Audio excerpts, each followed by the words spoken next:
Good afternoon, viewers.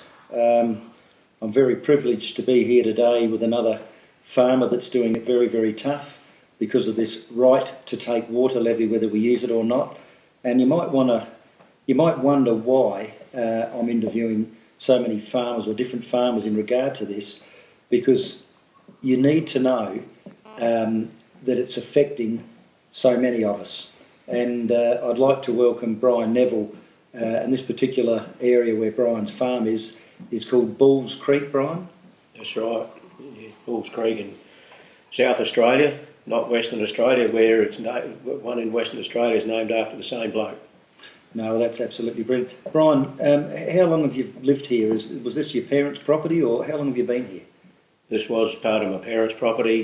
We moved here from the Murray Mallee in South Australia in 1954, so I've been here for 61 years. Gee, your neighbour said you're only 55, so we'll have to have a chat to him. Yeah. But no, look, Brian, this right to take water levy is a huge impost being forced on us farmers here in South Australia. How do you feel about it, and what's it going to do to your enterprise, to be able to grow clean, healthy food? Well, I think it's a disgrace to think that we've got to pay for water that has come from the sky. We've paid for our infrastructure, our dams, the bores. Everything has all been paid for by us. The taxpayer hasn't paid for that, and to think that now we've got to pay for the water is just a disgrace. So, and for anybody out there that might think otherwise, just be aware that your rainwater tanks will be next.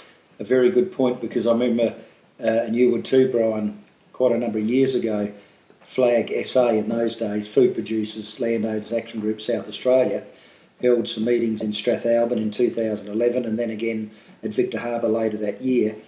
And the government, the Labor government, said farmers know that we won't be taxing the rain. Well, here we go, we're being taxed. So unfortunately, these politicians, you can't trust them. They're worse than used car salesmen. And unfortunately, I think actually used car salesmen have probably got a better name these days. And insurance agents. Exactly. But the whole point of the thing is, I think what the point we've got to get across is what you mentioned. People in the city, rainwater tanks will be next. And, we don't mind paying if we've got pipelines coming to our property and there's infrastructure involved and all the rest of it. We've paid for our infrastructure. Yeah, and exactly. this is the point that is really, really peeving people off, when we've had to outlay everything ourselves and we're growing a critical need food, and the other farmers that I've spoken to, and this is why I want a broad selection of farmers in different areas, they all say the same. Water falls freely from the sky. We've paid for our infrastructure, and farmers are not happy. And it's not just farmers now. The city people that are being contacted realise that it's going to force the price of good, healthy food through the roof. It will. And when you say people are in the city, I think they're actually more on side with us than what farmers are in general, because a lot of them seem to be either just shrug their shoulders and say, well, what are we going to do? Well, that's why we're in the position we're in, and I've been the same in the past, complacent, part of the silent majority, but now it's time for the silent majority to get up and do something about it. And hopefully we still can, and it's not too late. Well, it's nearly midnight, Brian. It really is. And we've got a big fight, but I think the most important thing is you mentioned about farmers. The biggest problem we've got farmers, I honestly believe, by some farmers thinking, we won't rock the boat or anything like that, they're going to get special treatment. But believe me, they're not. And if any farmer out there thinks that they are, I feel very saddened, very saddened. And Flag Australia, as we've said before, is about all farmers. Not Western Mount Lofty Ranges, not Eastern Mount Lofty Ranges, not the Southeast, all farmers. Rain that falls freely from the sky should not be charged. We've paid for our infrastructure, as Brian has just mentioned. But Brian, the worrying thing here is If you have a look at the emergency service levy has gone up, if we have a look at our rates are going up, all our other costs are going up. We're getting a reasonable price for our cattle now and all the rest of it, but we need years of this. You know, we've been behind that many years with drought, with exorbitant, grain prices at times and all the rest of it. But the farmers need a good 10 years so we can get, well and truly in front.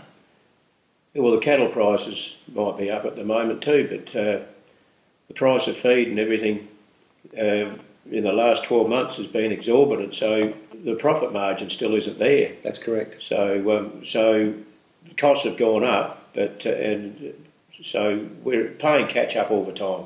Basically, and I think the message that we really want to send to the viewers is, we pay a natural resource management levy, and the people in the city pay that as well. It's on your rates, and the councils are only collecting the money for the Natural Resource Management Board that are not doing a thing for us farmers.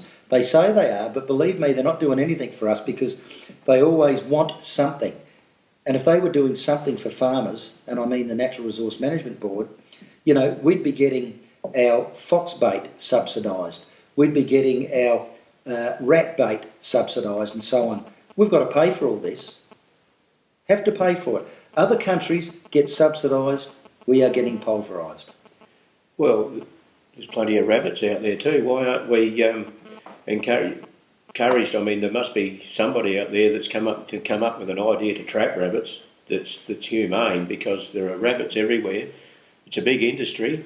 To think that now we're importing all the rabbit pelts to make hats. Importing them from India, which is disgusting. But I think we want to really just touch on this water issue, and I want to bring up, which is another real sore point with farmers, low-flow bypasses.